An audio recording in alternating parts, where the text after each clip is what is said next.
Bonjour tout le monde, alors là je vous fais une présentation qui est en partenariat avec Cookson, donc encore une fois merci à l'équipe de Cookson. Alors là c'est moi qui ai demandé parce qu'en fait avant j'utilisais voilà un autre produit et là j'ai voulu essayer son équivalent français. Donc voilà, ça s'appelle Ultra Ponce, concentré à usage professionnel. Donc c'est pour utiliser dans le tonneau à polir. Voilà, combinaison de synergie d'agents dégraissants. Donc c'est exactement ce qu'on veut puisqu'on veut enlever la pâte à polir. Donc là on va tester en fait tout simplement avec un bijou qui a été pré-poli qu'il faut polir. Et on va utiliser cette méthode du coup pour voir comment ça marche. Alors je pense que c'est comme tous les concentrés de ce genre. Il faut faire attention quand on le manipule. On ne met pas ça dans l'eau de l'évier. On ne jette pas ça comme ça, vaut mieux mettre généralement du bicarbonate de soude et le jeter dans les toilettes pour pas, voilà, c'est pas toxique, mais là ils disent que ça peut quand même être dangereux en cas de, voilà, sur la peau, à ne pas mettre sur la peau, il faut mieux avoir des gants apparemment. Bon bah là j'en ai pas donc on fera avec ce qu'on a, mais voilà, faites attention quand vous manipulez ça. Donc voilà, on va voir le résultat à la sortie. Au niveau des dosages, ils disent que c'est en fonction de voilà, de combien il y a de pièces, de la taille du truc. Donc moi pense que je vais aller pour un bouchon, c'est à peu près ce que j'utilisais avec l'ancien. J'en profite aussi pour montrer comment ça se passe le tonneau à polir pour les débutants ou voilà les personnes qui connaîtraient pas cette technique qui est juste géniale. Donc voilà la bête. On a le tonneau qui est rempli de petites oh là, vous voyez pas grand chose ici. Ah, et la lumière fut. Qui est rempli en fait, ce sont des billes en acier. Je vous conseille de prendre des mélanges avec toutes sortes de formes comme ça permet d'aller vraiment en fait quand c'est mis en mouvement, ça va permettre de tourner, en fait, de polir le bijou de façon mécanique. Donc là, je vous conseille de prendre des mélanges de billes, c'est bien. Je sais qu'il y a des billes céramiques, pardon, je sais pas ce que ça vaut. Mais en tout cas, la façon dont moi j'utilise le tonneau à polir, c'est un tout petit peu d'eau. Il faut même pas que ça dépasse. Hein. Voilà. Un tout petit peu d'eau dedans. Un petit peu plus peut-être. Voilà, juste de quoi vraiment, juste que ça arrive pile poil à la surface au niveau des billes. On n'a pas besoin, surtout ne mettez pas trop d'eau et ne faites pas l'erreur de vouloir prendre du liquide vaisselle ou un truc dans le genre, ça marche pas très bien.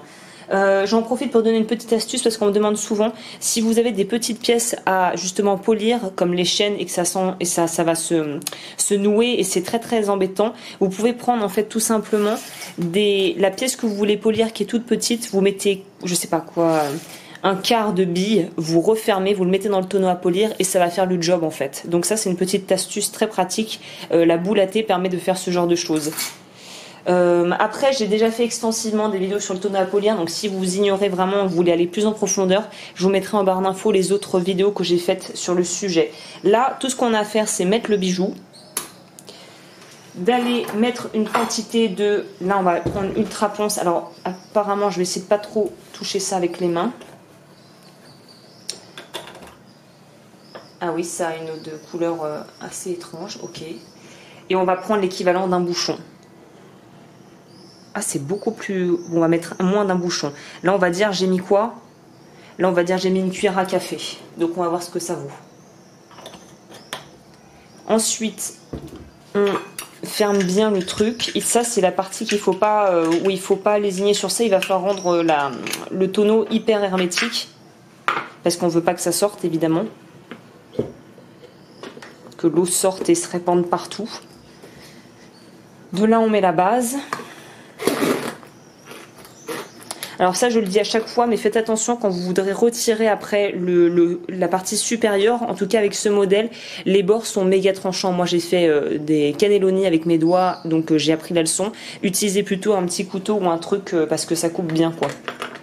On rebouche le capuchon plutôt serré du coup. C'est ça qui va permettre de faire l'étanchéité. Et une fois qu'on a quelque chose qui est bien fermé, on va le positionner dans le tonneau à polir. Je vous mettrai aussi les références de la personne chez qui j'ai acheté ça. C'est Atelier, pour ne pas les nommer, Atelier des Trouvailles, je crois. Parce qu'ils ont des matos de lapidaire en fait.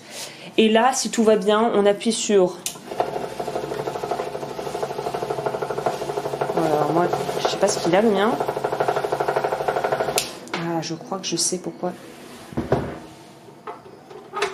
Ah voilà, je crois que c'était ça. Et j'ai trop serré alors? On va voir. Voilà. Et là on le laisse faire et on touche plus à rien et je vais laisser pendant environ une demi-heure. Voilà, me revoilà après une demi-heure. Donc je dois vous avouer que je pense qu'il aurait fallu laisser plus longtemps. Donc ce produit a besoin d'être vraiment laissé, le faire travailler pendant au moins une heure hein, pour des pièces comme ça. Et pour être tout à fait transparente avec vous, c'est pas le meilleur voilà, concentré de pour le poli avec le tonneau à polir que j'ai pu tester dans ma vie.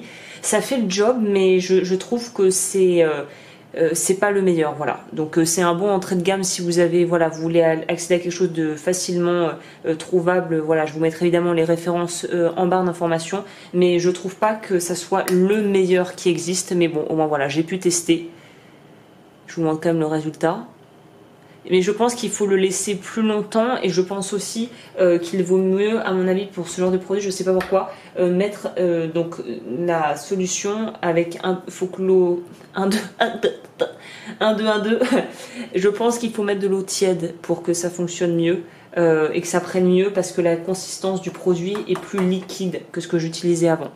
Donc voilà, au moins vous avez vu pour vous-même, à vous de juger si ça vous convient ou pas. Voilà, donc je pense que c'est le basique, mais c'est pas. Je pense qu'il y a plus rapide. Il y a des produits qui ont des composantes plus rapides que celle-ci pour pouvoir faire le boulot en fait.